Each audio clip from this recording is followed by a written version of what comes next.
Hi, Chris. Welcome to the show. Hi, Shruti. It's great to be here. Thank you so much. So I've read all your books. I've known you for a long time. Yes. And you are my go-to economist for the economics of war and peace. I don't like the term defense economics. It sounds boring. This sounds like Tolstoy, right? So we'll stick with economics Sure. of war and peace. So on the economics of war, the way I think about it, economists have typically looked at sort of the impact of war on the country that is being invaded or colonized and so on. But a lot of the thought process is also about what happens on the domestic front.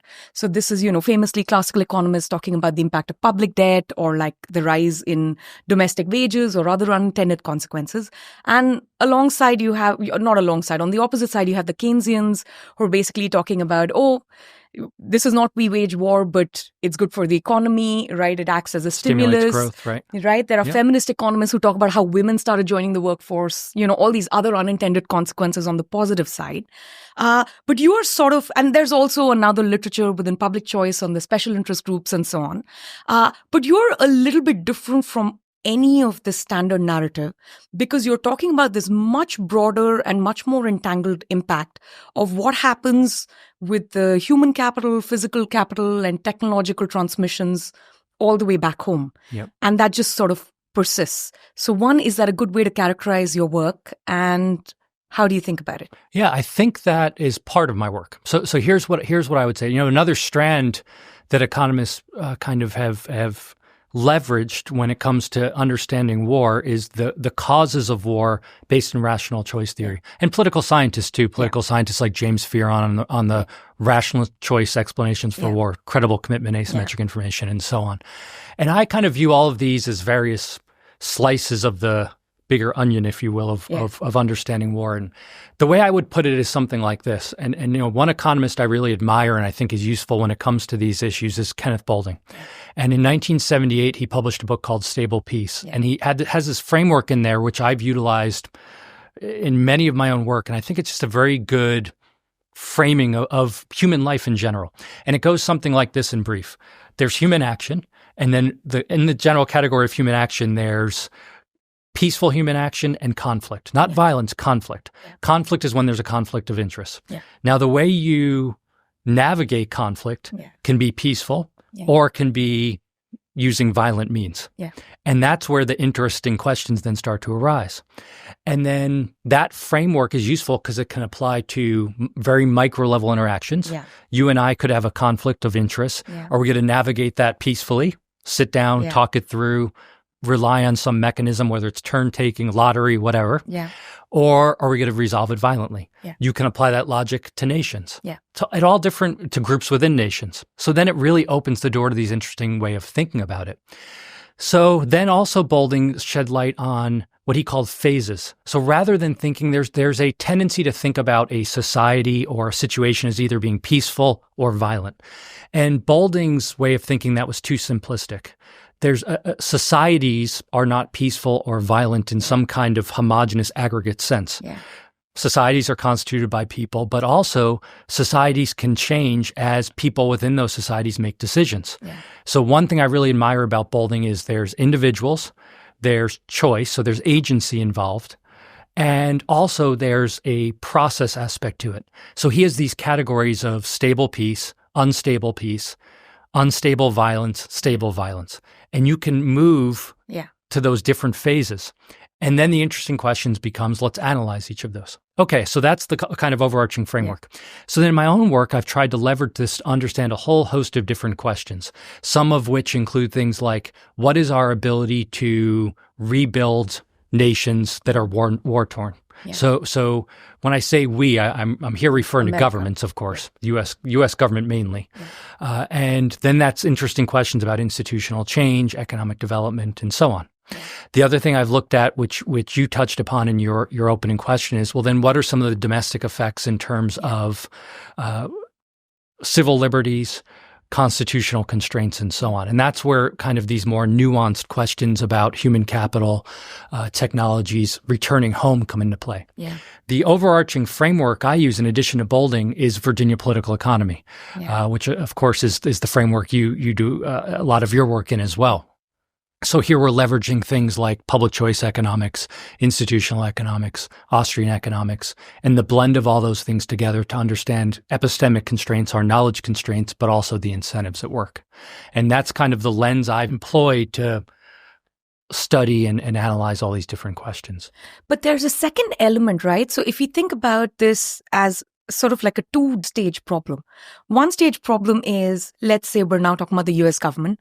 Should the US government get involved in a particular conflict, let's say outside of the geographical territories of the US?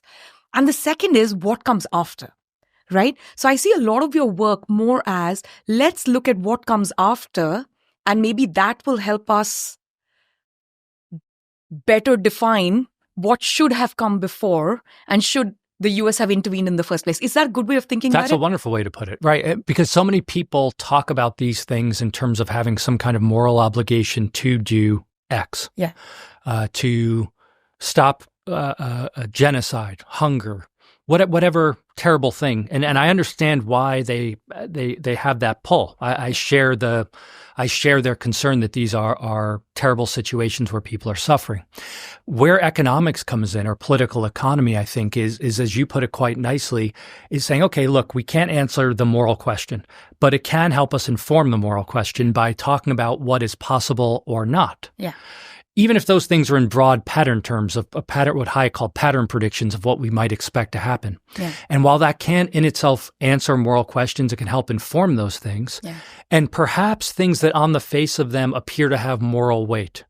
Yeah. You have some obligation to help people that's suffering, may not have any moral weight at all once you take into account the likelihood of perverse and pernicious consequences that might arise out of it. Yeah. So that's the economist way of looking at it, right? So there's the intended consequence, which is we wish to, sort of stop or at least mitigate this humanitarian crisis that might be unfolding somewhere. And then the second part of it is, did you actually fulfill the intended consequence, or did that actually happen? Or were there a host of unintended consequences?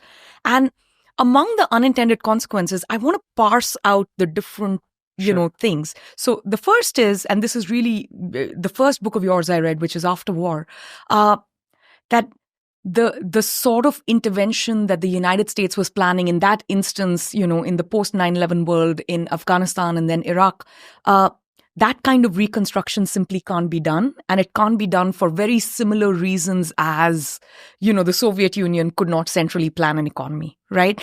There was this major problem with respect to knowledge at the local level. There was a major problem when it came to incentives of those who were intervening and those who were being governed. And all of that led to a kind of entangled mess where there's no way you would have gotten the outcome that one would have liked before the intervention took place, right? Yes. So, and it's even more complex than that, because if you look, so the way I tried to approach that question was, rather than attacking the stated goals of the interveners, I took them as given. Yeah. And the Bush administration was quite clear what they wanted to accomplish, which was to spread liberal democracy, economic development and growth, human freedom and flourishing. Again, wonderful things. They resonate with me like many others. But of course, wishing something so doesn't make it so. This is, again, the way economists think about things. So it's actually two levels. It's planning within a given set of institutions. That's we're going to create development. But it was even broader in that the claim was, well, we can actually oversee the design of the kind of meta institutions of society. Yeah. So then you start getting into fascinating questions about, well, do we actually know how to design the foundational institutions of a free society? And then do we know how to bring about economic development? And of course, what you heard then, and you still hear this now, people love to employ this rhetoric. We need a new Marshall Plan for X, as if enormous injections of resources and expertise can bring about any end you want. Yeah. And so what I did in the book After War, which was an extension of my dissertation, was to compare different cases. So kind of the cases of success for Japan and Germany post World War II, then Afghanistan and Iraq. And of course, those were ongoing at the time I was writing. Yeah. So I that book came out in 2008. Yeah. But still, I was able to leverage the knowledge we had of what had happened at that point, and also to kind of make some very broad kind of forecasts, if you will. Which unfortunately all turned out to be true. And I didn't even forecast specific outcomes, just struggles that were going to happen based on what we knew at the time. And we knew a fraction of what we know now. Yeah. So you look at things like the Afghanistan papers and a host of other documents on Iraq, and it's pretty clear that U.S. officials knew that this wasn't going well, but they just perpetuated the spending and the efforts. And you realize anytime you intervene in a complex system, that you can never just do one thing. Yeah. It's kind of it's like a whack-a-mole game in a way. You fix something over here, even if you can even fix it, and 4 or 5 other things pop up over here. And so it's this never-ending cycle of interventionism that's self-justifying in a way. So, when I look at sort of India in the long arc, starting with, say, early 18th century, late 17th century, and this is when the East India Company comes in. India is sort of devolving into this set of warring tribes and monarchs, right? There's William Dalrymple has called it the period of anarchy. And then the East India Company comes in and sets, I won't say some kind of order, but eventually starts establishing some kind of dominion. And eventually they dominate, right? But over a 100-year period, that brings about an enormous amount of peace. So first, all the crazy warring tribes all sort of strike deals with the company, and then they stop warring. And then if you take the 250-year view, it's like, they did manage to do what they said they wanted to do, which was to come to a particular part of the world and then, spread the British values of democracy and liberalism and so on. So to ask the counterintuitive question, was the failure of Afghanistan just that it was like a 2-decade project and not a 2-century project? Yeah, that's a good question. Now, there's a couple things I think that you have to wrestle with. So first is for historical instances where you see what you might call success, if you want to call it that. I'll come back to that in a moment. There are, for every instance of success, there's numerous instances of failures and chaos. So that's one. We have to be careful. I wouldn't call the Indian thing a success. I'll just say what they intended. They said, right? Exactly. What they intended was what was done. Right. And so this is what I was saying is, I'll come back to the point of success. One of the things was that they have to ask ourselves is success from the perspective of which party. Yeah. And so I don't deny that you can get people to do what you want. Demand curve slope downwards. So if you're willing to impose a high enough cost on people, you might be able to get them to do what you want. But the question is at what cost? And part of that, it's not just monetary outlays, it's what are you doing to people? And so in my book, In Search of Monsters, which was a recent book, one of the things I tried to point out was that many of the defense justifications, I'm not talking defense militarily, the justifications for American empire is that it's a liberal empire, which is very much oftentimes what you hear about Britain as well, that it spreads liberal values and so on. And one of the arguments I tried to make in that book was that you can't run an empire and maintain liberal values. You have to violate them and give them up in order to do what you say you want to do. Yeah. So if you take liberalism to mean individual freedom, self-determination, humility, limited government, spontaneous order, and so on, we could keep going on with the kind of defining features.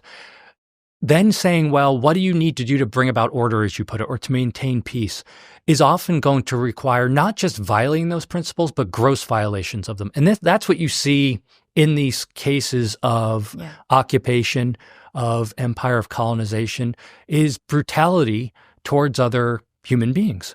Now, the response to that might be something like, as my co-author Abby Hall and I have written elsewhere, you got to crack some eggs to make the omelet of freedom. Maybe, but that perhaps is unsatisfactory. It's unsatisfactory to me. So that's not my only question. I would say the standard economist question, right? Relative to what? Yep. And now maybe we can look at it from the point of view of the people. So when I look at the Indian nationalists, say in the late 19th century, early 20th century, what they are demanding is not that the British leave India at that time, right? What they want is actually to be treated as British subjects. They're like, we don't have the same liberties as British subjects of the crown back home. They don't want to go back to the world of, warring monarchs, because that was not exactly some kind of liberal panacea or peaceful panacea to begin with.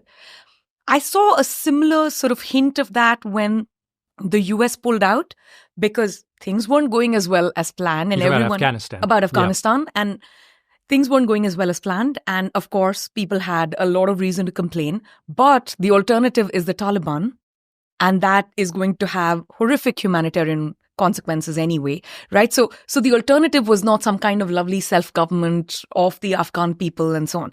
So that would be my question about, compared to that, many of them might prefer a very long-term sort of quote-unquote colonization. Sure. Some might, some might not. We don't know. Yeah. We don't know. So there's a couple of things to think about. One is we don't know. And I feel comfortable saying that. I can't say for sure, and no one can, by the way. Yeah.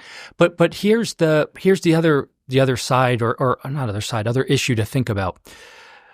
The U.S. government has what you might call, with foreign policy, attention deficit disorder. The government jumps around a lot, and you see this. It's like the kind of the flavor of the week. And so one of the this things, week it's Greenland. Yeah, well, which you smile when you say it, but it's true. Yeah. And next week I don't know what it will be. Yeah. Syria's people are talking about now. Libya under Barack Obama, people are talking about, and.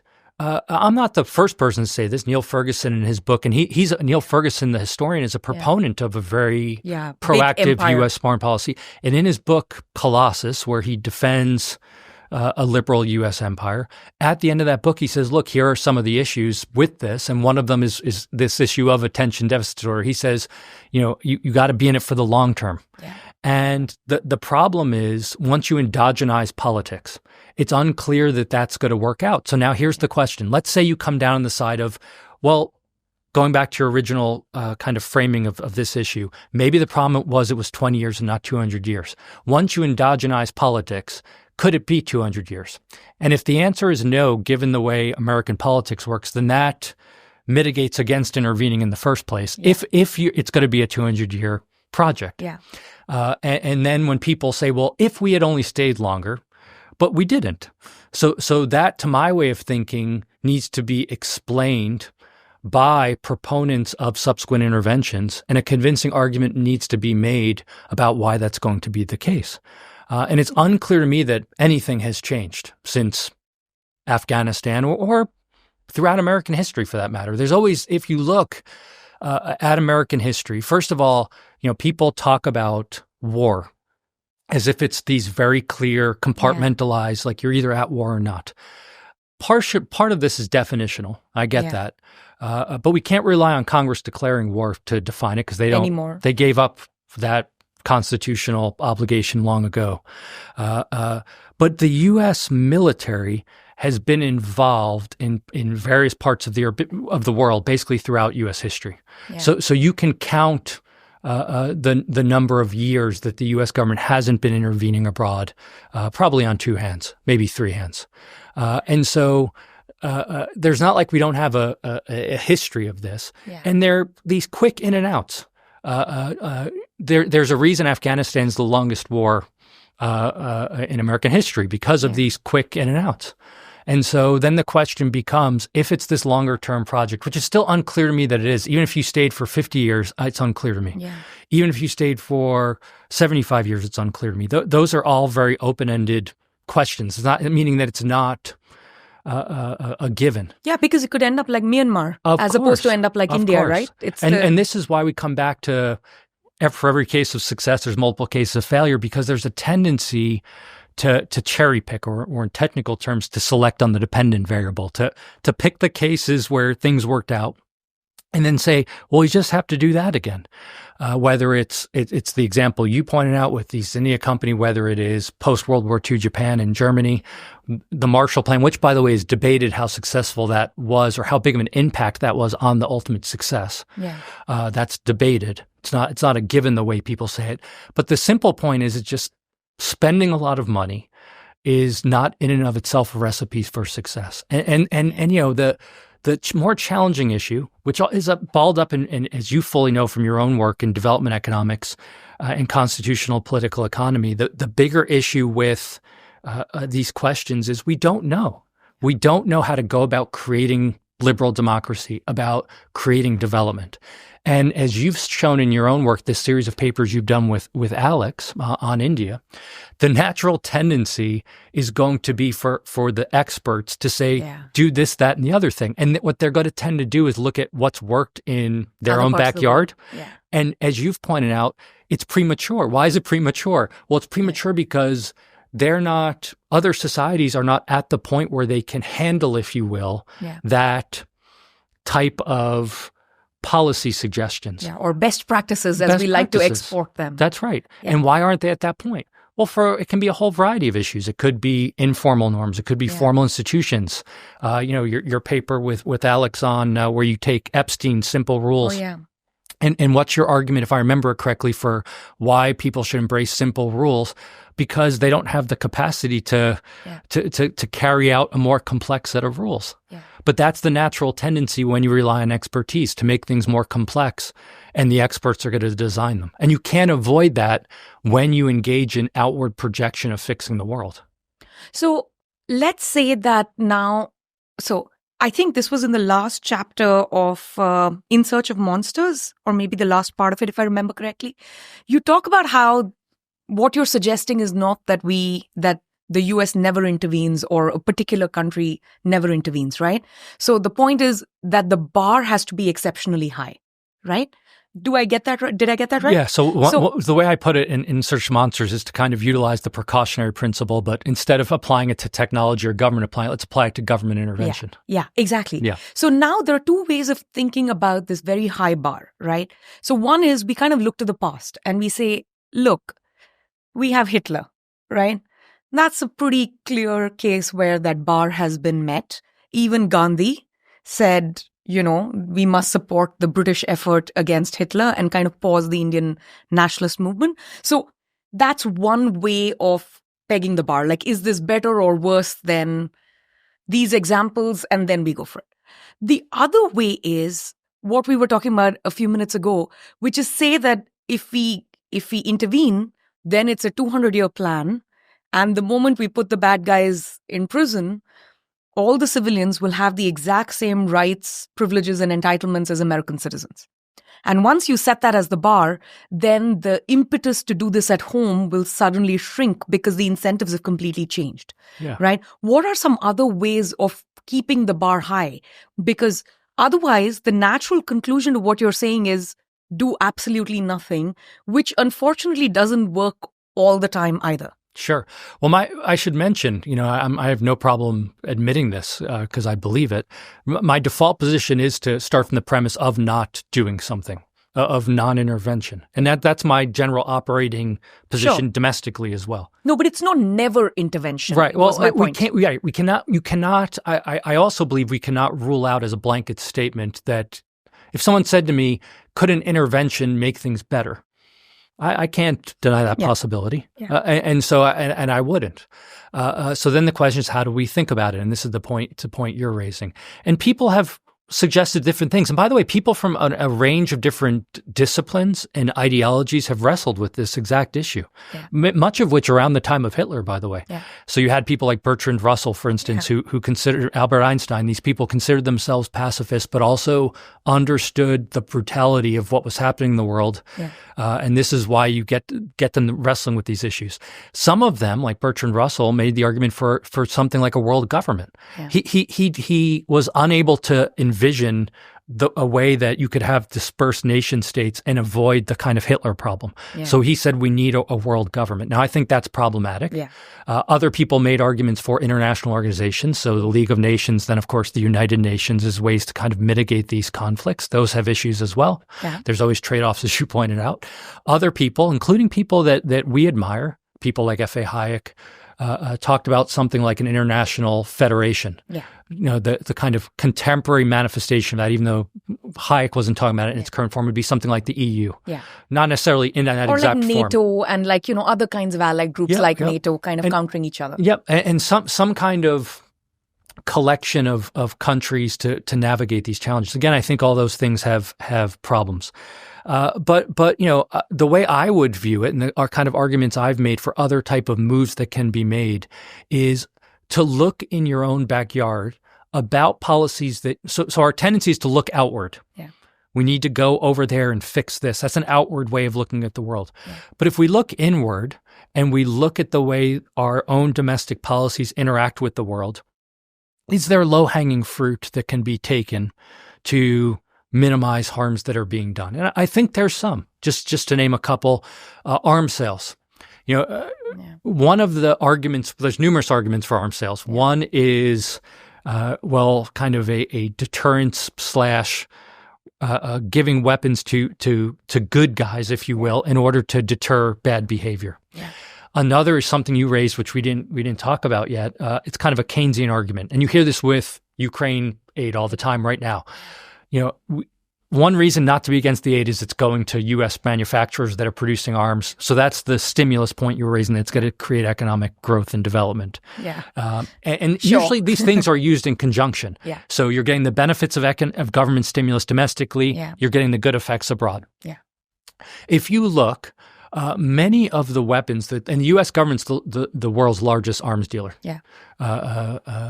And if you look, many of those weapons, they're not just going to good governments. Some of them are going to brutal governments. Yes. The Saudi government, Egypt, and elsewhere.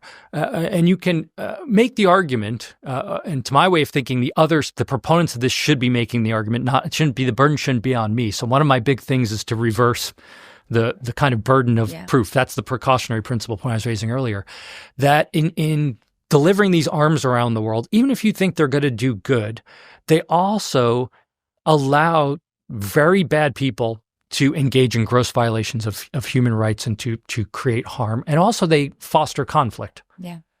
So scaling back on that, I think, is a good thing that I would advocate for in many cases. Again, I think the burden should be extremely high in terms of the distribution of these weapons. Migration. That's another thing. I think that, of course, this is a very contested issue now, but allowing people to move is one way to allow them to escape and avoid very terrible humanitarian situations. Yeah. Now, whether those trade-offs are right economically in domestic programs, that is an empirical question that people can debate. That's beyond what you and I are talking about here. But we have to understand part of the trade-off is you're going to block people from avoiding those terrible situations. Yeah. And so foreign aid's another thing. Yeah. Again, foreign aid often ends up in the hands of people that are doing great harms. Yeah. So thinking about avoiding that, I think, are all wonderful ways to think about avoiding these things. Will that solve all the world's ills? Of course not. Yeah. But I think it can help us mitigate on many margins and their domestic policies. So and they're what I've called unblocking reforms. They don't require intervening in a foreign country. They don't require imposing things on people abroad. It doesn't require solving the knowledge problem. You're not saying I'm going to create X, Y, and Z. I'm removing barriers that are preventing people from doing things. A lot of this comes down to where you locate and how much weight you put on self-determination.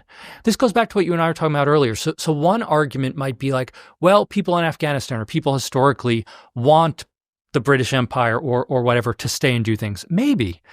But this does raise important questions about imposition and self-determination. And one of the arguments, and many liberal writers, by the way, in the liberal tradition, I should say, John Stuart Mill including them, believed that certain groups of people were unable to engage in self-governance. And that the colonial project was a civilizing project, That's exactly right. Yeah. And by the way, Ferguson, we brought up earlier, makes the same argument. Yeah. So at the end of Colossus, and I don't know his position on this now, but at the end of Colossus, if I remember correctly— Neil Ferguson. Yeah, Neil Ferguson, and my apologies. Not Adam Ferguson. No, not Adam Ferguson. Yeah, this is Neil Ferguson, because we were talking about him, his defense of American empire in his book Colossus earlier. He invokes the example of Liberia, and he says, look, Liberia cannot engage in self-governance, and the U.S. government shouldn't pretend like they can. So we're not going there to export democracy. We should set up a military government. We're going to have this long-term project, like you pointed out earlier, and when they're ready to self-govern, they can self-govern, but we'll determine that. Yeah.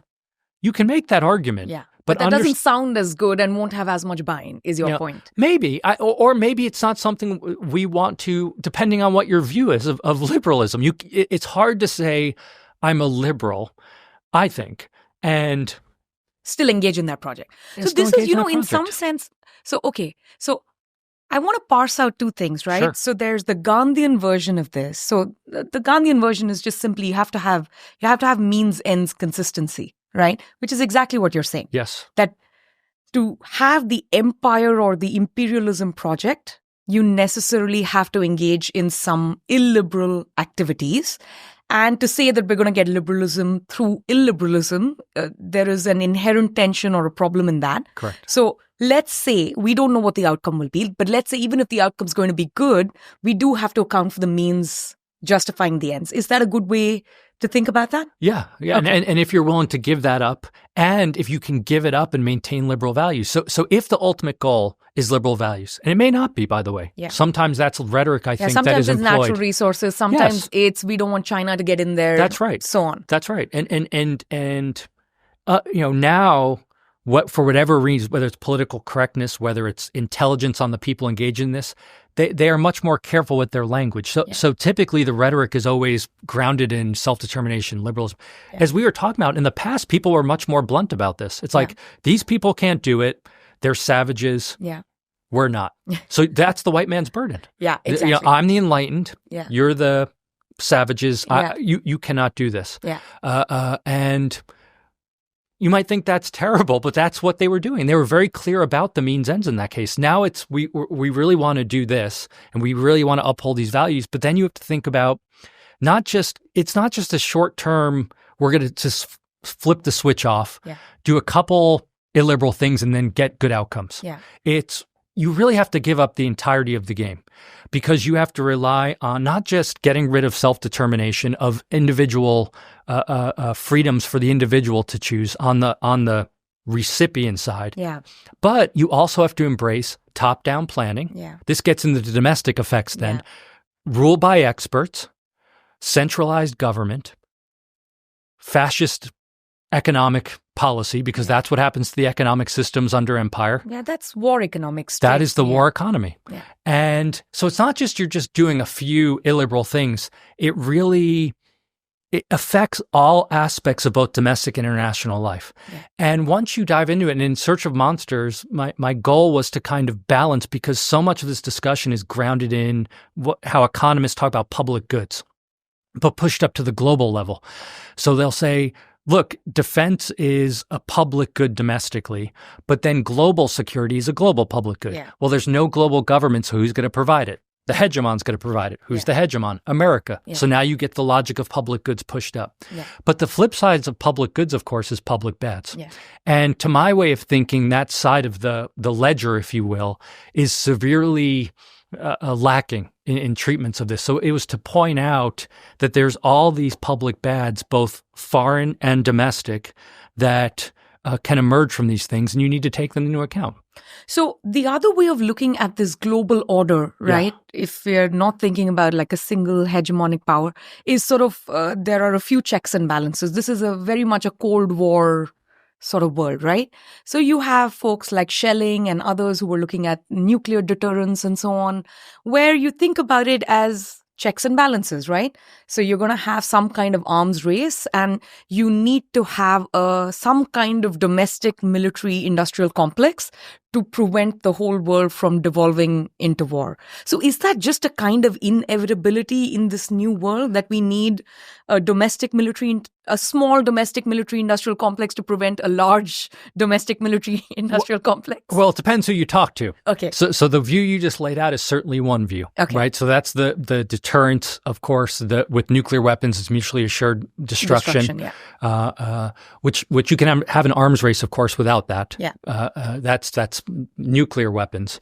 No, but even the regular arms are no longer, we're not sending in the cavalry on horseback anymore, right? Sure. Most weapons are pretty sophisticated now. It can do a fair bit of damage. Yeah, and even more, it's getting more sophisticated. This is the idea of what you and I would talk about in terms of markets, entrepreneurship applied to weapons. Yeah. It's technological advances lead to efficiency, and but in this case, of the ability to harm people. Yeah, so I wouldn't just say, oh, the deterrence theory is only about nuclear weapons. What I meant is now it kind of extends to modern warfare, which is extremely sort of sophisticated, technologically can do a lot of harm.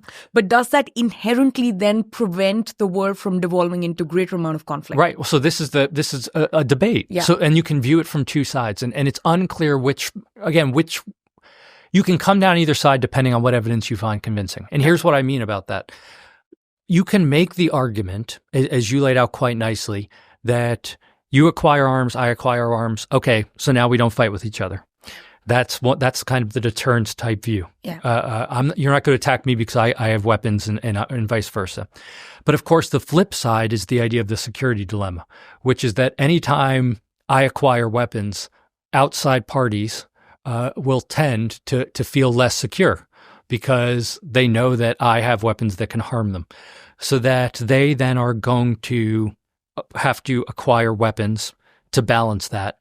And that's the logic of the arms race. Yeah. Now, then the question becomes, how stable is that situation? And this is a matter of discussion and debate. Yeah. So oftentimes people take the absence of some large-scale conflict and they attribute it to that. Yeah. The existence of those weapons. And that's certainly one possibility. But the alternative is that it's a spurious correlation. So for instance, in America, have we not had any large-scale terrorist attacks, the equivalent of 9/11, because of the war on terror or because of other factors, whatever those might be? We could identify many. I don't know. But the nuclear deterrence has a slightly better evidence, right? Like a lot of the diplomatic papers and the red phones, which were like this open communication channel. And, you have Petrov, for whom we should have built a statue because he saved the world. So we have like so many examples things could have devolved, the Cuban Missile Crisis, things could have very quickly devolved into a mess. They didn't precisely because... Is it because the existence of nuclear weapons on the other side, or is it luck? There are numerous cases there's numerous issues with nuclear deterrence, and one of the main ones is command and control, which is that the nuclear arsenal is controlled by human beings and set of technological systems.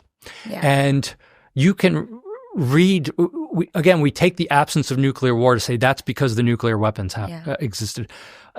There's, as you put it, numerous near misses that could have had significant human impacts that had nothing to do with actually making war. It was human error.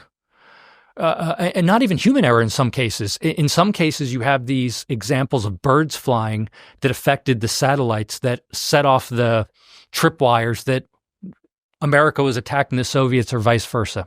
But that's going to happen even if, say, the liberal part of the world unilaterally says we won't enter the arms race, right? That could happen. There's an illiberal bloc. If they start piling up weapons, you could have a bird go land on that thing and cause a massive problem. Yes, I think that is symmetric. It is. The point being that this is an argument that you can make to limit the existence of these weapons. That the risk of an accident happening is perhaps low probability, but so severe that they need to be restricted. And that's the logic behind government efforts to restrict them historically. Sure, but the trouble here is, again, the symmetry that you are setting up doesn't quite exist, right? What do you mean? Say more. There are certain countries that believe in liberalism. They wouldn't want to set things off, by error. They would say we're only stockpiling certain arms so that, we're in a defensive position. Yep. We're not going to intervene or be the first one to attack. Yep. The whole world doesn't belong to that order, right? So there's a whole number of nations, some rogue, some just, exercising their sovereignty, who belong to a completely different camp where they do think that their version of imperialism is a valuable project, and they don't mind cracking a few eggs, the way you put it, right? Yep. So they're okay killing a number of people domestically and in foreign countries for their imperial purposes. So the way you set it up, it only works if the whole world is like that, in which case, again, then you don't need these arms races. So part of the arms race is certainly about, we can't persuade everyone to follow sort of, liberal means and ends. Here's how I would respond to that. The U.S. government, I assume you'd count the U.S. government as a liberal government. I don't. The U.S. government has largely, yeah. There's something in when it comes to nuclear weapons called first use. Yeah. And so there's secondary uses. I will only retaliate if you retaliate. First uses, I commit to. I don't rule out being the initiator. Yeah. The U.S. government has a first use or has refused to say we will not use weapons first. They say we can't say that. So does that make the U.S. government an aggressor or defensive? There's other governments, by the way, that people would consider to be illiberal that have said we won't be first user. I don't know. That's in some sense, that's just my point being that, again, we come back to this question, are these things defensive or offensive? Now, you raise a great point. Let's move beyond nuclear weapons for a moment, not because I don't want to talk about that, because I don't want to lose your broader point, which is how do we act as liberals in a world where there's illiberal people? Yeah. This is a big question, by the way, domestically and internationally. Yeah. So the point you've touched upon, I think this is why I just want to highlight, and we can come back to what we were talking about, is so important. So here's how I think about this. If we are truly committed to liberal values, then the barrier for giving them up should be quite high. If the barrier is, well, there's other illiberal people in the world, so I have to forego my liberal values, then you're not a liberal. You've given up the game before it starts. You're saying there's threats out there that could threaten liberalism, so therefore I have to forego liberalism to protect against those potential threats. Yes and no, because I don't think it's binary, right? So there's a difference between saying, hey, the US should really say we're not going to engage in first use and take a more defensive position. And it's completely different from saying that US should not get into an arms race at all. These two things can be quite far apart. Sure. And I would say the latter will still put America in the somewhat liberal camp, and the former may not so clearly put it in the liberal camp. It might. But here's the challenge then, another challenge. How far do the obligations of whatever government we want to talk about, let's stick with the United States, how far does that extend? So is it the U.S. government's obligation to defend the world? If it is, then you have to defend the world. In which case, you are no longer defending America. You are the world police. That's what the United States government has been, certainly since World War II. You can argue before. No, I'm imagining a far lower burden or standard, which is, let's just say the U.S. has an obligation to defend itself. Okay. I think it is still going to end up in a very similar arms race and stockpiling and a very similar military-industrial complex as you would imagine if, they were not. I certainly think they would. Now, what's the cause of that? Yeah. The cause of that is politics.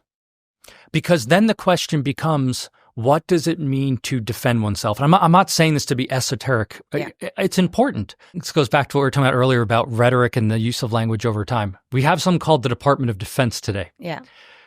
Before it was called the Department of Defense, it was called the War Department. The War Department is a much more accurate name. Yeah. Defense implies largely passive actions. Yeah. It suggests I am defending against a threat. And the challenge becomes, which again is a big question. I don't have the answer. I admitted where I stand in terms of my default position, and I feel comfortable with that position. But much, I would argue, of what the United States government does is not defensive; it is offensive. And that includes its nuclear policy. It is offensive because it is threatening other countries in the name of getting them to do what we want. Sure. So I understand there's a purpose behind it, and that might work. But that is the purpose of it. It's not to defend America. Now, part of this is, what does it mean to defend America? Yeah. So people, to my way of thinking, have kind of twisted globalization, capitalism, in a way where they say, no, because businesses are trading, American businesses are trading over there, or because we have waterways where there's ships that are going. It's like the Houthis attacking American ships and so on. Exactly. That now it falls on the government to defend. So then the whole world is a battlefield. The whole world becomes the U.S. government's interest. And that might be true. You can take that position. But then think about what that means. That again means that we basically are the world's government. So then you have to ask yourself, how comfortable are you with that? And you can take that, you can address that ethically and morally. You and I, as economists and political economists, the way I would come at it would say, okay, well, wait a second. I have a set of tools that I apply to government policy, and we can apply that policy domestically to domestic policy. How confident am I that I can scale that up to the world and the government's going to do what I want them to do? That's, in some sense, the fundamental public choice critique of these things, right? Which is that the argument was the original public choice people I'm talking about. So let's say 1950s. We're saying, look, economists were assuming that government's going to do what they want them to do. And what the public choice economists said, well, slow down for a second, maybe, but that's something that needs to be demonstrated rather than asserted. Yeah, because there are people too. Exactly. Right. And now I'm saying, let's leverage that up to the world. Go back to where we started our conversation with after war and nation building, all the different forces that are involved. So now you're not just talking about domestic interest groups, domestic voters, and so on. Internationally, globally, what does that look like? What does that look like when we account for all the political failures? This is what I was saying earlier about endogenizing politics. And if that is the case, that government can pull this off, then that's great from the standpoint of making the world a better place. But then we need to think about what the implications of that are, the implications of that for our own theories of the world. And they might be wrong. They might be wrong. But one thing it might suggest is that the whole project of limited government, to the extent you believe that, why are we worried about that? It's not, we don't have to worry about, in fact, it should be just the opposite. Unlimited, unconstrained is better, but we shouldn't pretend like you can have the rule of law. Again, let's go to Hayek in The Road to Serfdom. He's talking about economic planning. You can't have the rule of law in government. Why not? Well, because you need to grant discretion to people. Why do you need to grant discretion? Because we live in a complex world. You can't ex ante tie the hands of government because things are going to happen. That's with economic planning. Now, let's say you have to go abroad and bring order and peace and all those nice things around the world. You can't tie the hands of those with discretionary power. You're going to intervene upon people that have no political say. This is the self-determination point. So we come back again to the case we were talking about earlier. Well, some people might have wanted them to stay. But this is your fascinating point about should we make them citizens? The Supreme Court in the United States has made the determination that the Constitution doesn't follow the flag. So when the U.S. government intervenes, constitutional rights don't follow.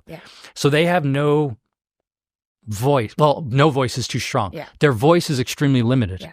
So you have one group of actors that is making decisions that influence people, and they can shift costs. This is just the logic of political externalities. So what do we expect them to do? Do we expect them to be kind-hearted and take into account all the interests of all these people and be do-gooders, or not? Then we talk about interest groups. So we come back to your question that you raised earlier. Can we have even a defense a kind of sector at all without the military-industrial complex?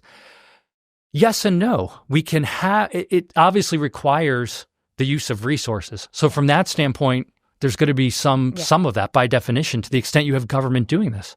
Just like when you have government doing education, it's going to pull resources into education. Those resources have to come from somewhere else. That's logically true. But the magnitude and the nature of it certainly will shift. Until the permanent war economy in the United States emerged after the world wars, the structure was very different. There would be ebbs and flows in the production of weapons. You get the military-industrial complex in the wake of the world wars. And what happens, of course, in the wake of World War II, and the rise of the Cold War was, well, now we have this situation where we have to prepare for future wars rather than being responsive. Yeah. So Okay, so let me parse out a couple of things. Yeah, so sure. far we've been talking about the consequences for people outside of the United States, Yes. right? A big part of your research is also what are the consequences back home, Yes. right? So this is your book with Abby, which is Tyranny Comes Home, a whole bunch of, other books. Actually, I have a whole list of your books. It's a long page full of your books. So you have, let's see, you have The Political Economy of Terrorism, Counterterrorism, and the War on Terror, In Search of Monsters, Manufacturing Militarism, and Defense, Peace, and War Economics, and I think Tyranny Comes Home. I think these are the broad ones that touch upon what happens back home. So 2 questions. One is, how entangled is the problem of what happens back home? Because the view is, there's going to be a little bit more war expenditure. The old view was, American soldiers are going to go abroad and, they're going to come back or maybe not come back because they'll lose their lives. So that was the, version 1.0 of what happens back home. Version 2.0 is, we're going to have lots of public debt and, things like that. Version 3.0 is now what you are telling us, which is, hey, some of this equipment doesn't just make it into the hands of rogue governments. It also comes back to local police departments and local SWAT teams and so on. And then the version, I guess, 4.0 is now all the surveillance state technologies, whatever gets generated and deployed abroad necessarily, finds its way back home, right? So can you walk us through these different stages and where we are now? I think we're past the surveillance stage now. Yeah. Well, I should note that, again, just like several of the things we've talked about, what you're getting at is a fundamental issue in political economy that people have realized for a long time. So you go to Alexis de Tocqueville and Democracy in America. And one of the things that Tocqueville pointed out in that book was that war is the greatest threat to a self-governing democracy. And what was his concern? His concern was that war making requires centralization of power in political institutions in order to marshal physical resources, but also people and policy in order to carry out war making. One of the great points that I think Tocqueville makes is this distinction between hard despotism and soft despotism. Hard despotism is the iron fist. It's authoritarianism. You can see it. It's observable. And that's terrible, of course, but at least you can see it. You know it's happening. Whether you can do something about it or you want it or not is another question. Soft despotism, though, is the equivalent of death by 1,000 cuts. Yeah. It's all these small little rules, regulations, changes in political power on the margin, which we're kind of like, that might be annoying, but whatever. I can live my life until you get to the point where you get this culmination through time and all of a sudden you've ended up in a authoritarian type situation. You might even call it a democracy still, but it's much harder to recognize until you're in it. So why does that matter for what we're talking about now? I think those things relate to each other, which is you think to yourself, okay, foreign policy is foreign. That's why I call it foreign policy. You intervene over there. These are all the things you and I have been talking about. But can you neatly separate stuff you do over there from stuff you do here? And I think the answer is no. And again, that's, I don't think, a controversial point. Go back to what you and I were just talking about a few moments ago. At a minimum, you need to redirect private resources. That you can't avoid that. And again, we tend to think about, when we think about things like the military-industrial complex or war production, certain very compartmentalized things. There's the big 5 defense firms, for instance. And that's important. But I don't think people realize the magnitude of the defense sector. The Pentagon. Washington, D.C. It's thousands of defense contractors. They're our neighbors. Well, again, we think about America as a liberal, economic, free market society. The largest employer is the Pentagon. It's bigger than Walmart as an employer. It's enormous. It is a economy unto itself. And then you think beyond those top 5 firms. You have all these individual contractors, but you also have office supplies, accounting firms, insurance firms, stuff you need to operate this thing. People don't consider those things to be part of the military-industrial complex, but they are. All of these different entities are receiving government contracts and resources that come either from taxpayers now or taxpayers in the future. And of course, they like that. It's a source of revenue for them. And all of those entities become entangled with government. They redirect partially their entrepreneurial alertness from gazing to the private sector to gazing to the public sector, because that becomes a source of revenue. And that undermines the dynamism of the market economy. By the way, this is one of the long-standing, which we can talk about in a little bit if we have time and it interests you, of markets from the left. Yeah. That's the one of the Marxist critiques, Lenin and others. But we can come back to that later on. But on top of that, this then comes back to the issue of the Constitution and constitutional constraints. And there's two views on this, broadly two views, and I'll lay them out. And again, where people fall down on this, I'll leave up to them. One goes something like this, and this is legal scholars like Adrian Vermeule, Eric Posner. Oh, yeah. During the Bush administration, when people were getting kind of up in arms about the war on terror and civil liberties, they wrote a book called Terror in the Balance. Yeah. I think it came out in 2005. And they had something called the liberty-security trade-off. And it looks like a PPF. So there's liberty on one axis, security on another, and then it's a PPF. And they say, look, in order for government to provide you with more security, you need to give up liberty. So for them, it's a very simple trade-off. It's a one-to-one trade-off, basically. The only way to get more security is more liberty. And they say, look, these civil libertarians over here, they're worried that you're giving up liberty and government's going to not give it back to you. And that's just silly. It's silly because government in America works well because we have these checks and balances. So what do we want during a crisis situation, a war situation? We want the commander-in-chief to have centralized discretionary power. So they do stuff. They give you more security, they take away your liberty. What's the concern? They're going to overshoot. Yeah. Right? Or it's going to be sticky and they're not going to give it back to you. Yeah. Well, don't worry, we have Congress and the courts. And through time, they'll push you back up to the optimal spot on the liberty security PPF, if you will. That's their argument. Now, here's another argument, right? That's one way of framing it. Here's another way of framing it. Well, due to a variety of political frictions and pathologies, there's going to be a tendency to overshoot and for it to be sticky. Yeah. That is for government to grab power during times of crisis, to manufacture crises, to overstate what those crises are in order to get more power.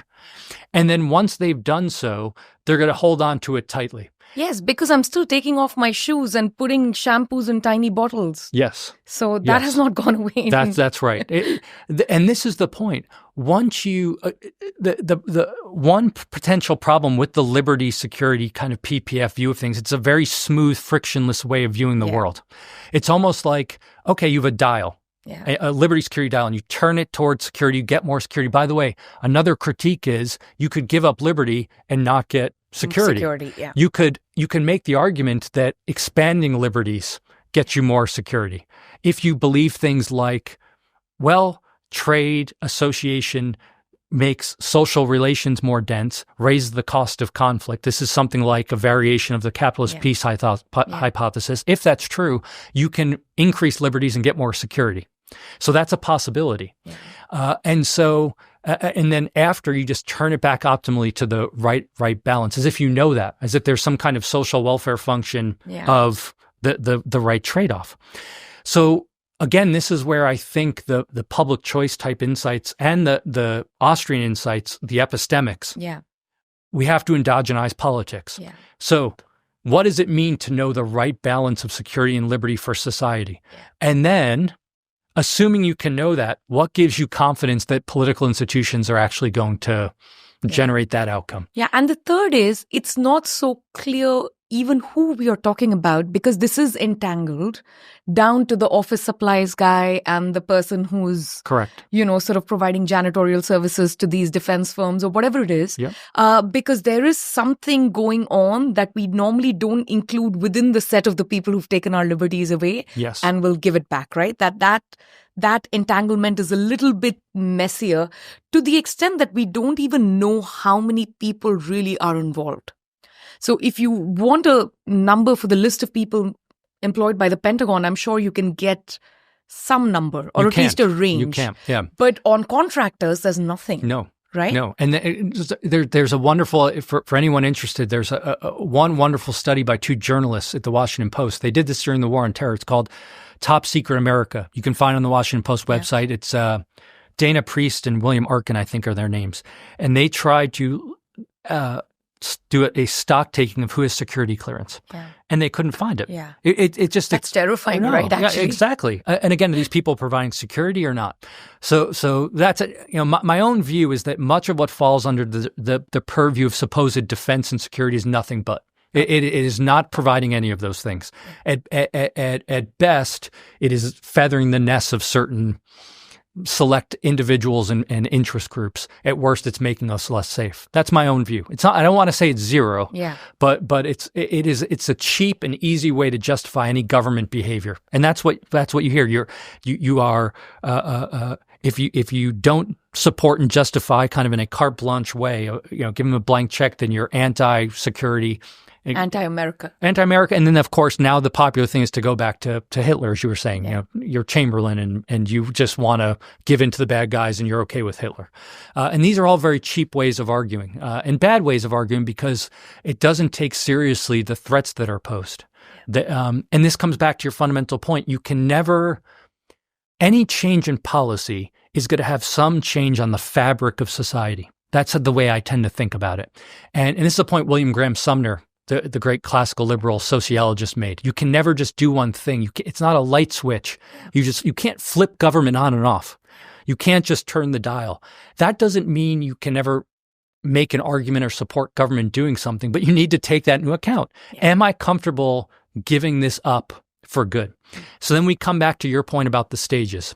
And I haven't thought about it in those terms, but I think you're onto something, which is... Well, I got it from all of the stuff I read by you. Yeah, I don't lay it out in that compartmentalized categories, but you're right. There's the fiscal issue. People have long pointed this out. Adam Smith pointed this out. James Madison pointed this out, of course. There's the issue of the effects on the domestic economy. Again, many people still to this day make the argument for beneficial effects through stimulus. I think that's a horrible argument, military Keynesian type arguments. But I won't say more just because I don't want us to get off track. Then there's the effect on the Constitution, and there's the long-lasting effect in our daily lives. One of the things Abby and I did in Tyranny Come Home, and the impetus behind that book was something very simple. It was just me observing the world, which is Edward Snowden stuff breaks. And I was fascinated by this, and I knew about Daniel Ellsberg with his revelations about Vietnam. Ellsberg, of course, is an economist by training, a famous economist. Oh yeah, there's something called the Ellsberg paradox in game theory, and the reason he got access to the papers, by the way, is he worked for the Rand Corporation on game theory associated with the Cold War, and that's when he saw all these papers and that the U.S. government was lying about the severity of the war. By the way, he has a wonderful book called The Doomsday Machine about nuclear weapons, if anyone's interested. It goes back to our discussion earlier. But I'll stop there so I don't digress too much. But I was like, okay, so I know there's this thing called the NSA. And the NSA started, I think, in its current iteration, I think in 1952 or 1950s is when it. And so I just started looking up the NSA Wikipedia level here. And of course, like any government bureau, they don't just fall from on high. They're usually, not always, at some point a new bureau is created, but they're usually outgrowths or rebranding of earlier ones. And I started tracing back the NSA to all its various iterations. And I then started reading a lot of books and doing research. And what we did in Tyranny Comes Home is to trace the U.S. security state all the way back to the war in the Philippines. Yeah. In the early 1800s into the early 1900s. Now, that sounds crazy because, of course, we don't have technology to engage in surveillance. Yeah. But there's this guy by the name of Ralph Van Diemen, who I never heard of. Most people haven't. His kind of informal name is the father of U.S. military intelligence. He's in the Military Intelligence Hall of Fame. There's such a thing. I didn't know until I read about it. But he innovated in the Philippines because, of course, when the U.S. intervenes, the people in the Philippines were under the mistaken assumption that the U.S. was going to grant them independence. Yeah. And the U.S. said, no, we're going to stay here and govern you. And that led to an insurgency. And of course, then you had to squash the insurgency. Now, one way you squash an insurgency is brute force. And that can be effective. But what Van Diemen innovated was to surveil people.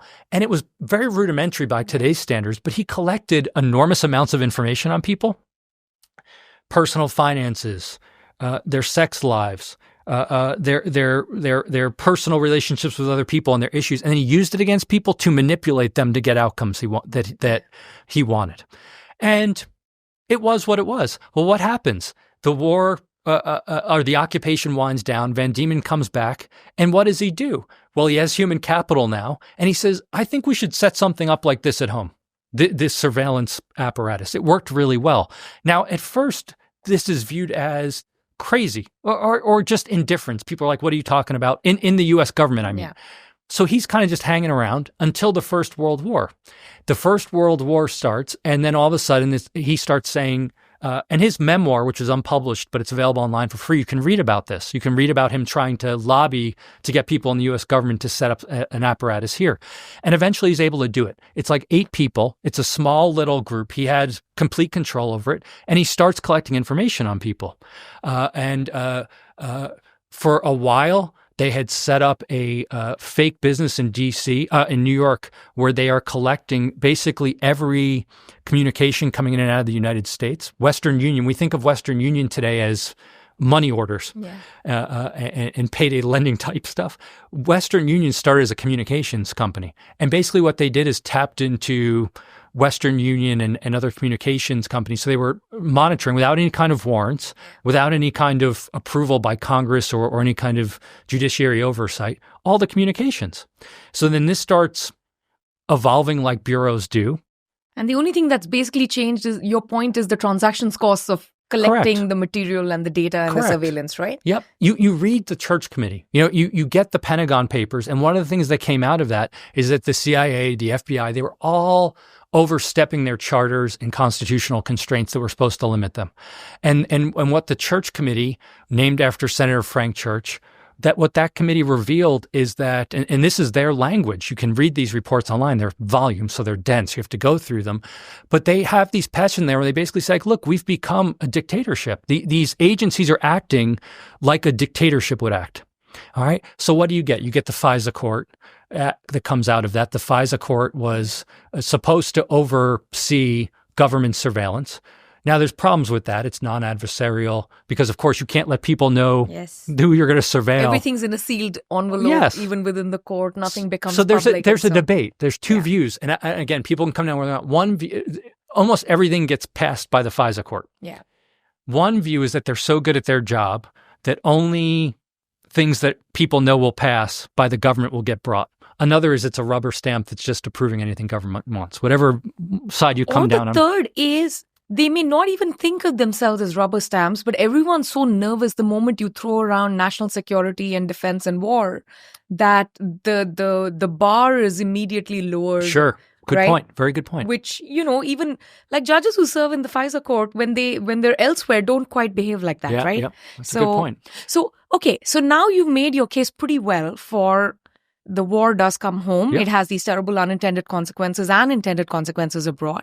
So now let's think about what is the alternative, right? And the standard is there's peace, right? So we don't want war. So the economist view on this on both sides, there's one side which is the more you trade and the better and larger trading partners you have, the more you're going to have a sort of like peaceful, liberal world order. So this is, everyone down from Smith to Schumpeter to pretty much now. Montesquieu talked about it as well. Yeah. So lots of liberal economists have talked about this.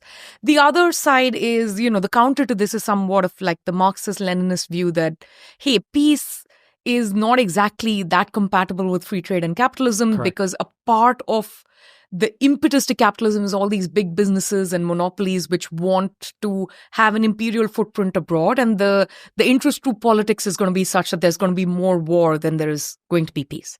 So let's assume that we are for the moment, talking about the Schumpeterian side, Schumpeter, Kenneth Boulding, all of them are sort of on the free trade and liberal order.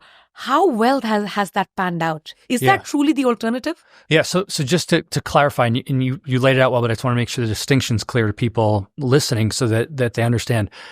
The question ultimately becomes, is imperialism, using the military, a fundamental part of capitalism or not? Yeah. So Marx, J. Hobson, who wrote a book called Imperialism, and then which influenced Lenin. Yeah. Vladimir Lenin, I think in 1916, wrote a book called Imperialism, The High Stage of Capitalism. Rosa and he's Luxemburg, the one who really sets this out. Yep. Their position, to varying degrees, but their position ultimately is that capitalism and imperialism are intertwined. By imperialism, they mean the use of military force to intervene and colonize. And so on. And colonize, because it allows them to extract surplus value and exploit people. So it's the same kind of class analysis applied internationally that is applied domestically. And then the other side, as you put it nicely, is that, well, there's nothing inherent in markets that leads to that. The way Joseph Schumpeter defined imperialism in his essay, he associates imperialism with the state. And so that's important, I think. Yeah. So how has it worked out? Well, again, it depends how you analyze the question. There is a large literature on what's called the capitalist peace hypothesis. It's an empirical literature. Yeah. So it's looking at war between countries that trade. Yeah. And my reading of the current evidence is that it falls down on the side of finding support for the capitalist peace hypothesis. Now, I don't want to pretend like every empirical study finds that. It's become so dense, like all these literatures, that now it's like fine-grained data. Let's break down trade in certain goods rather than just trade flows in general. And so people listening can Google this stuff and look it up if it interests them. But the broader point I want to make, which is a conceptual point, again, part of this is definitional, but I think it's an important one. I am of the position there is nothing inherent in markets that leads to imperialism. So this is why I highlighted Schumpeter's definition of the state. What is necessary in order to get that imperialism is the state. Why? Because the state controls the military. So this is an argument against cronyism, political capitalism, which is once you allow these entanglements, this is going to be an outgrowth of that. So I think the leftist, I'll call it the leftist argument, while I think it's wrong in attributing imperialism to being an inherent feature of capitalism, they certainly raise a good point, which is that through history, for-profit producers have been able to leverage the political/military instrument for their own narrow interests. Yeah. So then what we need to think about is, what is the root cause of that? The root cause is the ability of those producers to be able to capture the state. Yeah.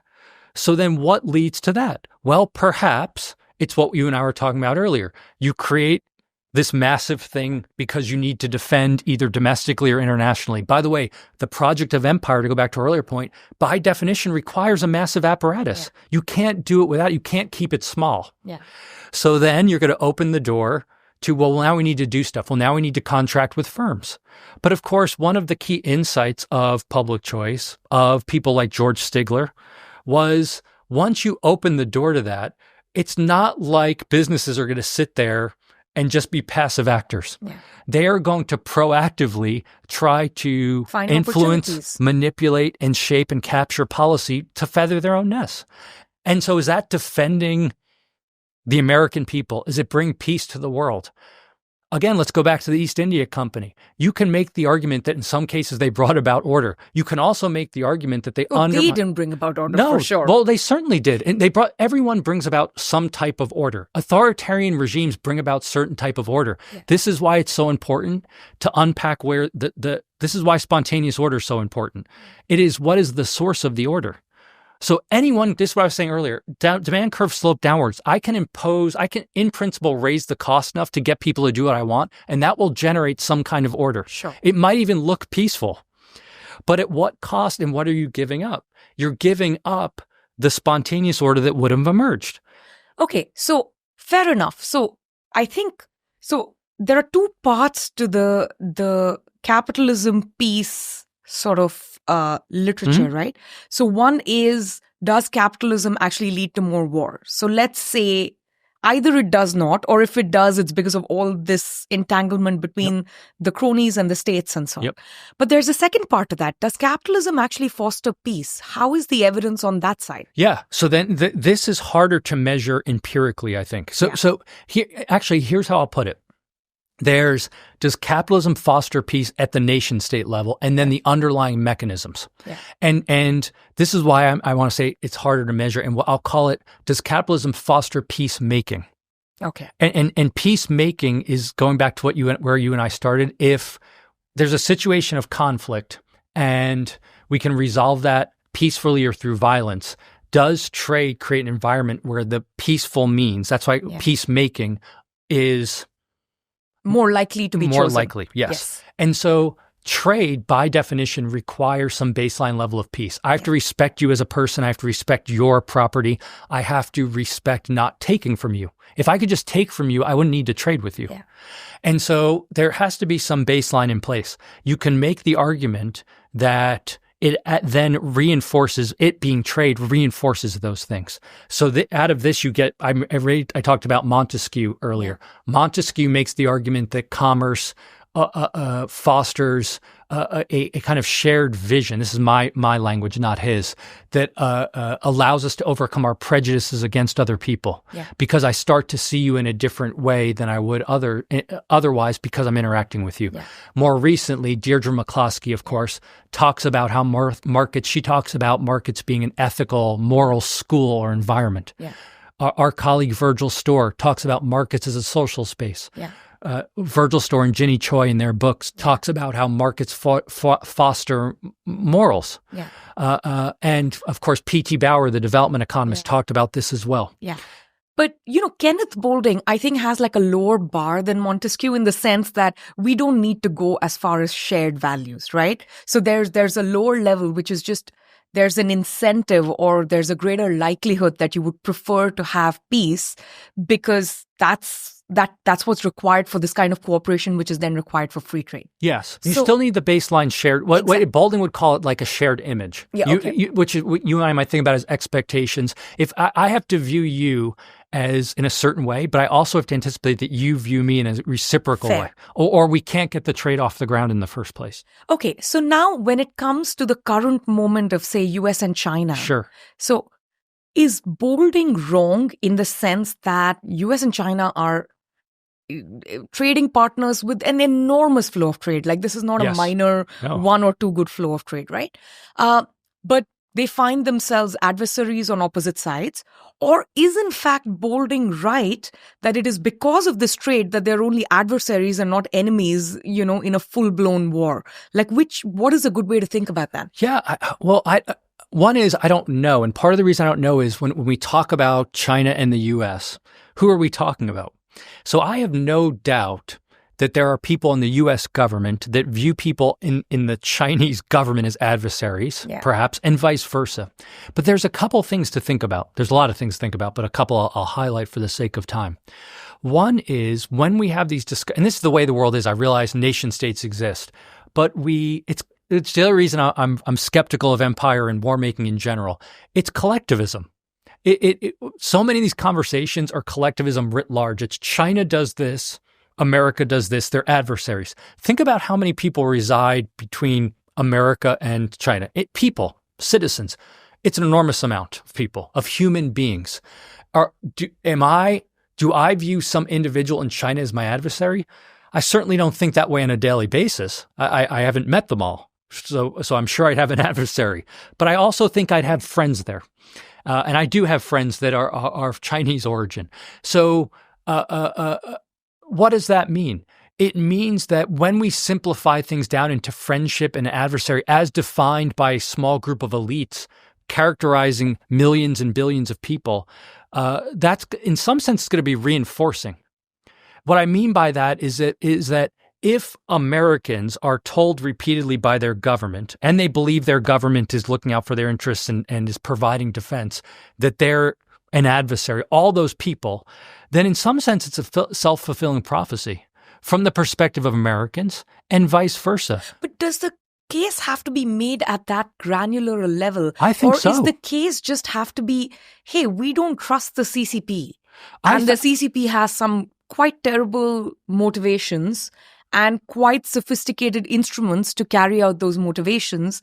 And we happen to find ourselves on opposite sides, whether it comes to values or the means to justify the ends and so on. Point well taken. Right? And I do think it needs to be made at that granular level. Here's the reason why.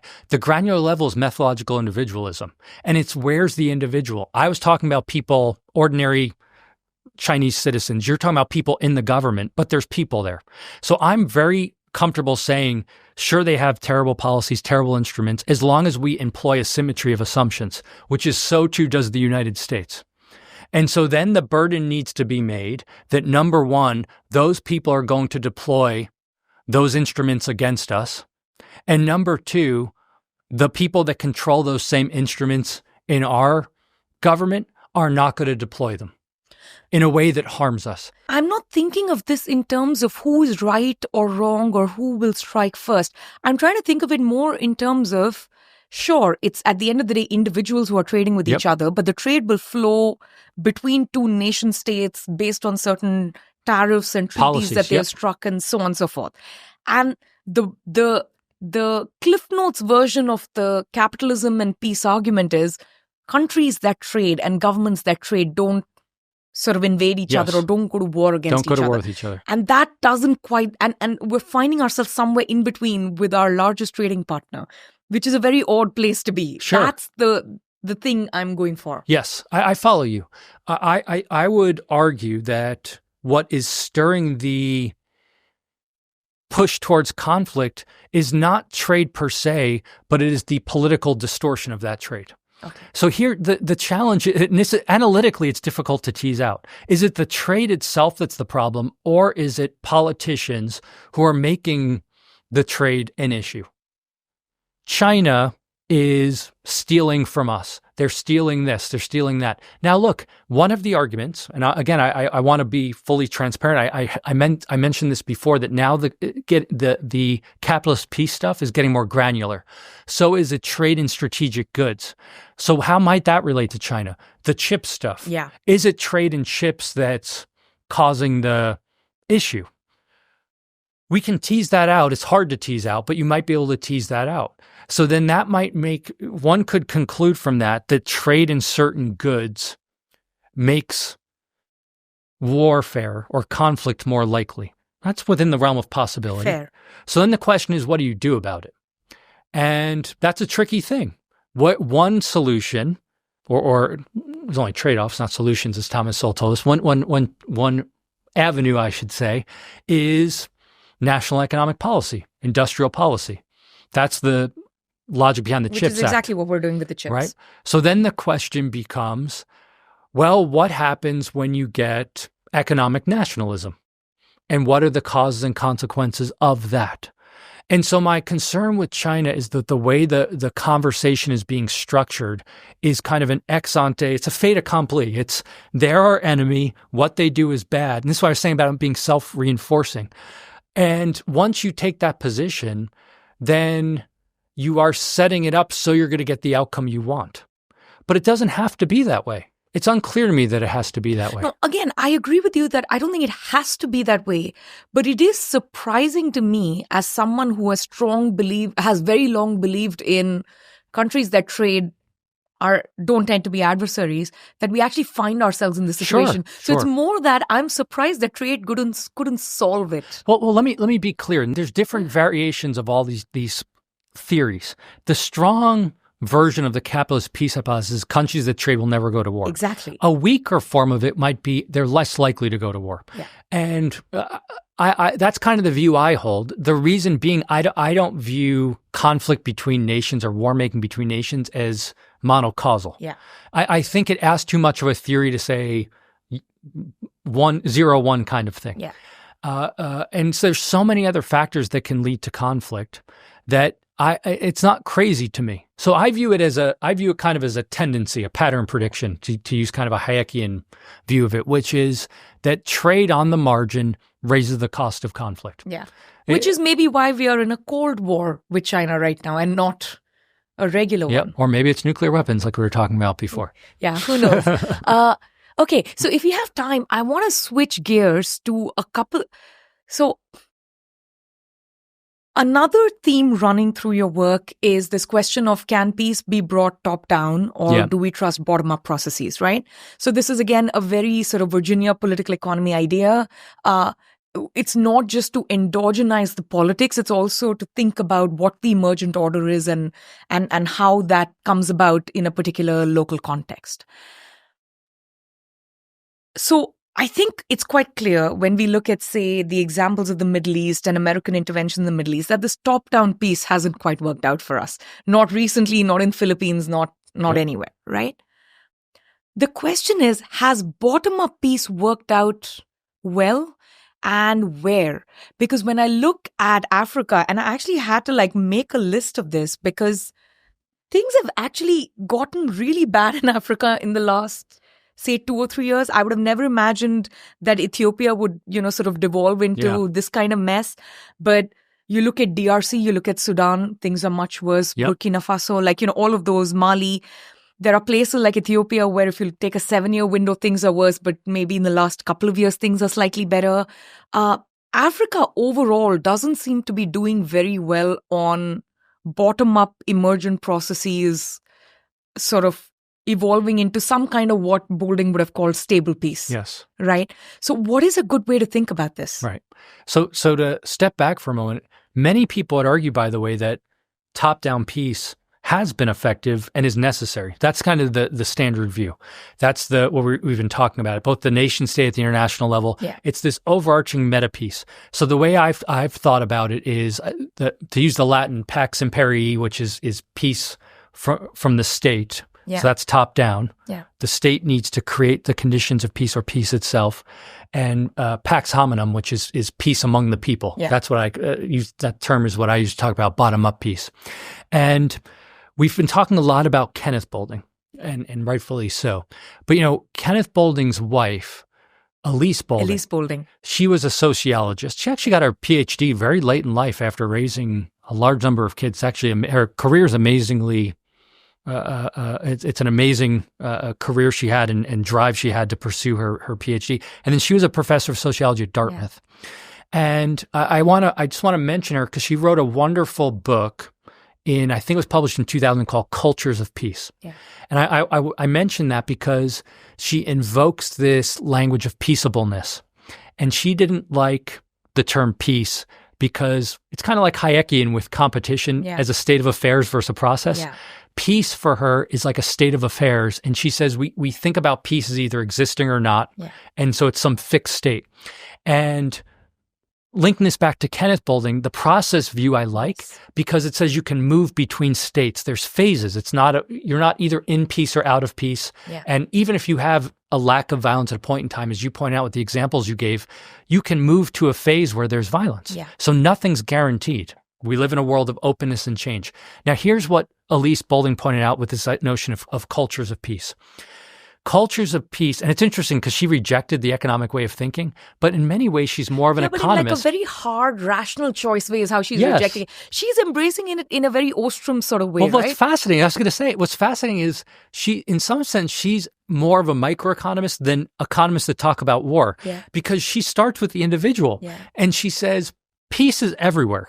Yeah. We just take it for granted because our lens is focused on the top-down level and society, whether aggregate measures of peace and violence. Yeah. But if we just look around the world, peace is everywhere.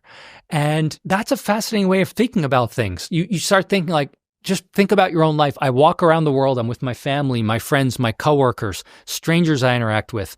And there's all these situations of conflict that emerge throughout the day. And in some of those instances in the world, we observe violence. But in so many instances, people navigate them peacefully. Now, that seems mundane. That seems like nothing. But actually, when you start thinking about it across people, it's enormous. And it actually lets make the world... I think it's extraordinary and almost impossible. It is. The norm of peace or yes, peaceability right. is what I mean by is almost impossible. Right. It's impossible to fathom. Yeah. It's impossible to fathom in what way? Someone designing it. The minute you realize that point, you recognize the importance of bottom-up peace. It's emergent. It's not designed. It's highly diverse. Even within our own lives, what works in our household to navigate things peacefully may not work in our workplace, may not work in our interactions with strangers. And I think the first point is recognizing that. The second point then, which becomes more interesting and challenging, but also fascinating intellectually as an academic exploration, is how far can we push this logic? And that means scaling up, but scaling out as well. Yeah. And so first, it doesn't scale up quite as well or quite as easily. I think that everyone would sort of, I think even their work alludes to that. But I have a slightly different question. Sure. So what's going on all over Africa, whether it's warring tribes to terrible dictatorships to, militias sort of running loose.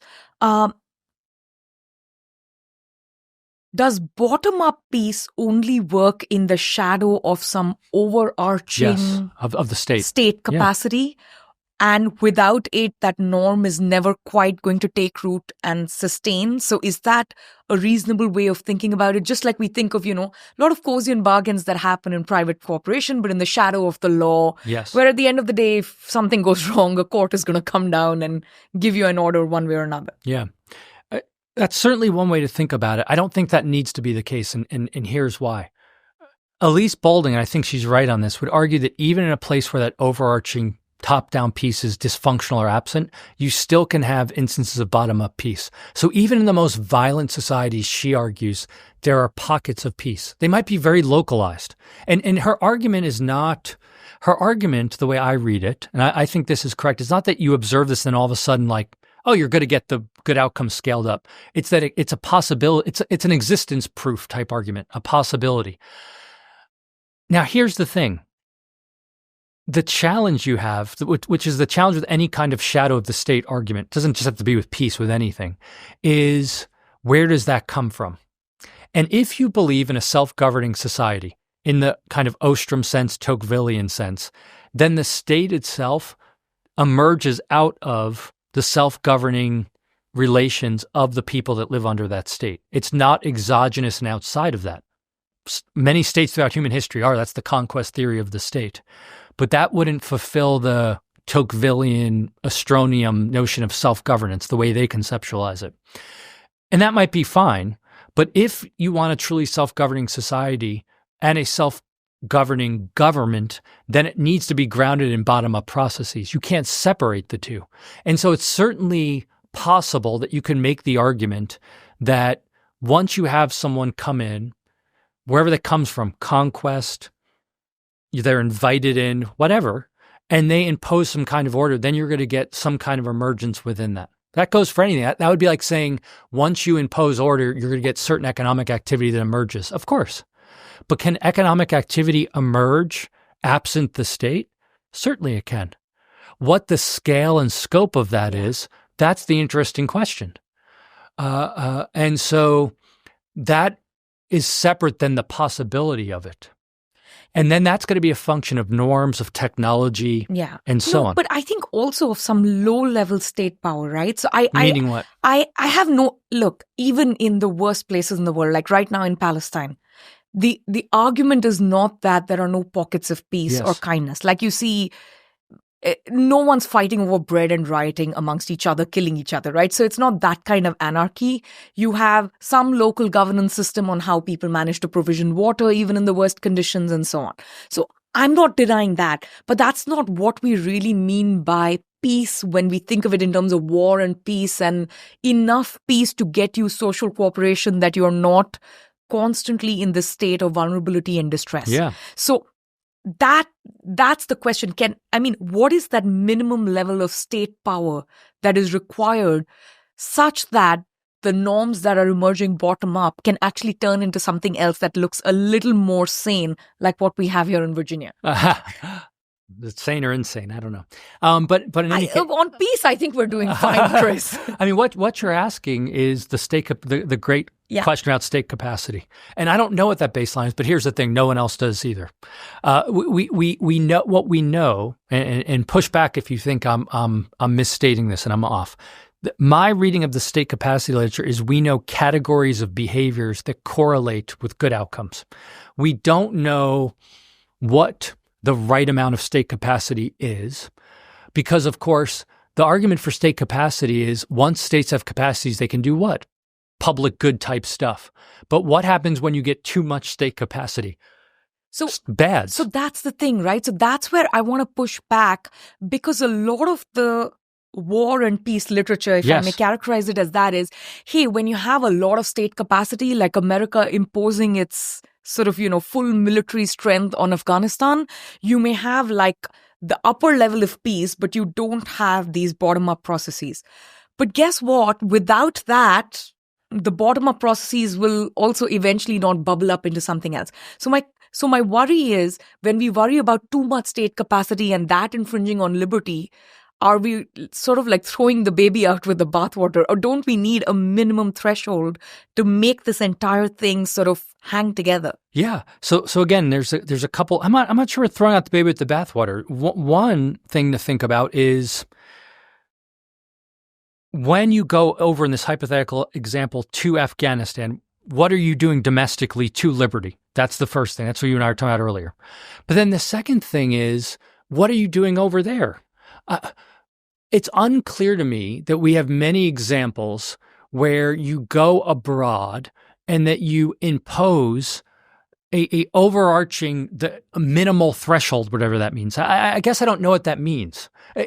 What even does the optimal minimal threshold of state capacity means? Again, we're going to have to talk in broad terms. Yeah. The states doing those, and this is how economists talk, by the way. This is why the language, I think, is very slippery. Yeah. Because they'll kind of set things up rhetorically to get the outcome they want. We need state capacity. What state capacity do you want? Well, government needs to provide public goods. To my way of thinking, that doesn't answer anything. What's a public good? How much of the public good needs to be supplied? Then how are you going to supply it? What gives you confidence that the real world government is going to supply the public good in the quantities and qualities that are necessary, and whose preferences count? Remember that the challenge is, how do we have public finance, public administration without a social welfare function? So there's no given social welfare function that tells government the optimal amounts, and you have the incentives of government. I think, talking at an even lower level than that. I don't disagree with you on the public goods question. Yep. But the lowest version of this is, you have the state capacity to quell a riot. You have the state capacity to quell fighting militias, right? At that point, let's say you're not providing clean water. There were like local governments in Afghanistan. There are local governments in Myanmar who managed to provide like some basic, public goods provisions. There are societies that cooperate. It's very bottom up. Do they have amazing roads and highways and railways? No, but they managed to solve a base level collective action problem. And I think those things have to emerge. I think those things have to emerge endogenously. But I'm saying those things are still not able to quell militias, and you need, like, oftentimes when I see, the South Asian version of this, like, you repeatedly get military coups in Pakistan, and, now in Bangladesh, you have it in Myanmar. What people are really asking for and willing to tolerate is, hey, we won't have crazy riots and we won't have militias roaming around, right? So they're willing to make the trade and have the stationary bandit instead of the roving bandit. And I think we need to concede to that level of state capacity, without which I don't think any bottom-up process really has a chance. Maybe. I don't know if I'm willing to concede it. I mean, again, what does that mean? It's what Buchanan called the limits of liberty. It's what Acemoglu and Robinson talk about, the narrow corridor, or North and Wallace and Weingast talk about the doorstep conditions, and then the subsequent conditions to limit the state. What all of those things are saying is, we need government to do what? enforce order, protect private property rights, and that's it. But then constraints on those things so they don't do too much. That's the narrow corridor. That sounds nice to me.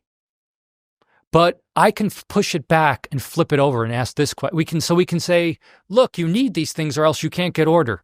And give me an example where we've had those things without those things. Well, give me an example where constitutionally constrained governments have remained constitutionally constrained. Give me an example where we've remained in the narrow corridor. We certainly see instances of variation, meaning that not all states are the same in the actual world. Yeah. But what we have is historical cases with variation. And then if I say, well, what's kind of the external validity? Tell me what to do in Syria right now, or tell me what to do in Afghanistan. You're going to get general talking points with nice words, but actually no action items you can actually take realistically that you can have any confidence it's not going to lead to a worse outcome. This is just a fundamental problem with development, with foreign intervention in general. And so where does that leave us? I think it leaves us in a very messy world where we have to do one of two things. We have to admit we don't know and default to the position of kind of a hands-off position, recognizing that things may not emerge in a certain way that we would like. And I'm comfortable falling on that sword, if you will. I'm very comfortable with that. I'm very comfortable. If you said to me, what do we do about Syria? I don't know. And I would argue that other people don't know either. I think they have opinions. But, I just read a wonderful op-ed, Tyler's column in Bloomberg, his most recent one about net neutrality. Yeah, I saw that. And his argument is kind of a stock taking, like, let's look back at net neutrality. And what's his core point? What I took his core point to be is how wrong the experts were. Yes. Okay. So we don't know what we're talking about with net neutrality. All right. Now, one argument is that's a one-off outlier.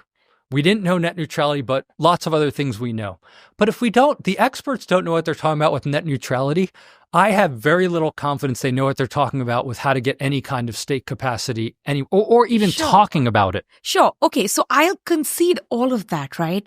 But there is one sort of looming cost, which is completely asymmetric relative to experts not knowing what they're talking about when it comes to malaria nets or net neutrality, which is there are certain circumstances where a very large number of people are going to die, right?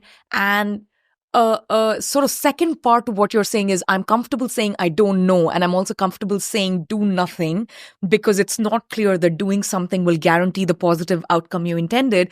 A part of the do nothing in some of these cases means let lots of people die. And I think that's the part where people start getting very squishy and get very uncomfortable. Yep. So here's what I would say to that. And I've tried to address this in a couple places in my writing. Number one, we have the trade-off point. They're always making trade-offs. So I recognize your point. Your point's well taken.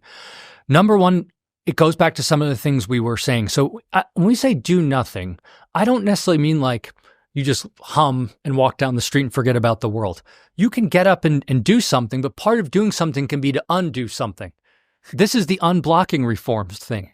So I oftentimes think it's disingenuous when people say, well, you don't want to, you're kind of an isolationist. You don't want to do stuff. And I say, no, I want to remove things that block certain people from having better lives. But you're not advocating for those things. Why not? Is it because you want to harm people? They'd say no. So that's one. Number two is, how confident are you that the intervention is going to do what you want it to do? Number three, I fully admit that there are certain interventions that can work. So in my book, Doing Bad by Doing Good, I made the distinction between the economically efficient use of resources and increasing certain targeted outputs. There's technical outputs and there's economic efficiency. Economic efficiency is do we know if resources are being allocated to the highest valued use?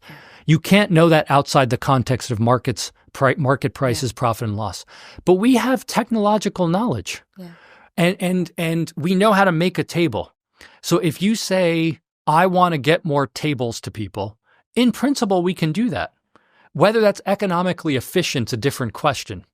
Now the question is, with political incentives, can you deliver that? So we still need to endogenize politics, meaning that in many cases, we try to deliver the table and it gets stolen. Acemoglu and Robinson, in one of their books, I forget, have this story. It illustrates this point. It's sad about Afghanistan and building schools. Yeah. And of course, they had to get lumber there. And they talk about this example of getting the lumber to the villages. And you have all these nonprofits involved and then local contractors. All right. And I put that in quotes because a lot of them are warlords that are basically skimming stuff. And they're basically saying each group is taking their cut along the way. So you get the money over here, it flows through the nonprofit, they take their overhead. It flows through this, they take their overhead. Then it gets to the contractor. You have to either pay the contractor if they're on the up and up, but then you have the warlords skimming off the top. And by the time the lumber gets to the village, there's not much lumber there. And that's not a technological issue. In principle, we know how to construct a building. Yeah. And that's the challenge. And so again, we know in many cases that people are dying, and maybe they will die under a horrible scenario. But the alternatives are not you throw resources at the problem and you solve it, or you do nothing. It is you need to take into account, number one, alternatives. Are there other ways to help them? What's the full menu of options? And number two, if you're going to choose the more resources, what are the things like this example, and what harms do we cause? Yeah. There's a wonderful paper in the American Economic Review I think it's called Aid Stealing, several years ago. It's an empirical paper, but it looks at what happens when when Western countries, and we can assume that they're well-intentioned. Yeah. So I'm not impugning their motivations. Yeah. When they inject aid into a civil war environment, food aid. Yeah. So again, we're not talking about creating development. Yeah. And what they talk about, how is it fuels more conflict. Yeah. That's the finding. Why? Because when you inject aid, people want to get their hands on the aid. Yeah. So this goes back to the wonderful point you make in your papers with Alex that I raised earlier. What happens when you start doing stuff, but the existing state capacity doesn't exist? You create dysfunctional outcomes. So that's the challenge. You don't have the state capacity to do stuff. So then you inject money or resources either to get the state capacity or to substitute for the lack of state capacity, but the state capacity is not there. So you trap yourself in this circular flow. Notice what happens. You reinforce processes that are terrible, that are working against the very capacity you aim to achieve. Yeah. So you've actually made things worse. So in that case, would injecting the capital, the funds be better, or withholding them be better? And if you withhold them, what are you going to do when I say, well, that makes me feel uncomfortable, you're not helping people? And you say to me, but if I go to help them, I'm actually going to make things worse. That's the really hard challenge. I understand both analytically, practically, and certainly the kind of emotional aspect. That's a very hard thing to accept. And I recognize that. But it's also reality. And pretending it doesn't exist, I think, is worse, because then we run the risk of doing more harm and harming people that are the most vulnerable in societies. Yeah. Yeah, no, that's very well put. Thank you, Chris. This was amazing. Thank you. I appreciate it. And it's always wonderful to talk to you. Likewise.